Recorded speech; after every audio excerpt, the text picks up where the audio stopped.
శతాబ్ది ద్వాదశి పూజ ఎలా చేసుకోవాలి? పాటించవలసిన విధి విధానాల గురించి, ఏ రోజు వచ్చింది? ఏ గడియల్లో చేసుకోవాలి? ఈ విషయాలన్నీ కూడా మీకు ఈ వీడియోలో చాలా వివరంగా చెప్తానండి.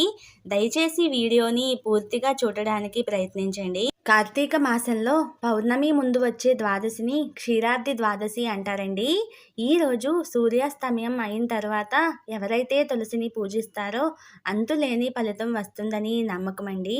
ఈ వీడియోలో ఏ ఆర్భాటం లేకుండా మన ఇంట్లో ఉన్న వాటితోనే పూజ అందంగా ఎలా చేసుకోవాలి అన్న విషయాలన్నీ కూడా చెప్తానండి.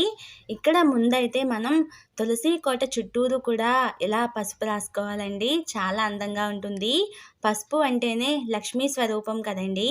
పసుపు రాసిన తర్వాత మనం ఎక్కడైతే పసుపు రాసామో ఆ తులసి కోట చుట్టూరు కూడా పద్మ ముగ్గులు వేసుకోవాలండి. ఆషాఢ శుద్ధ ఏకాదశి నాడు యోగ నిద్రకి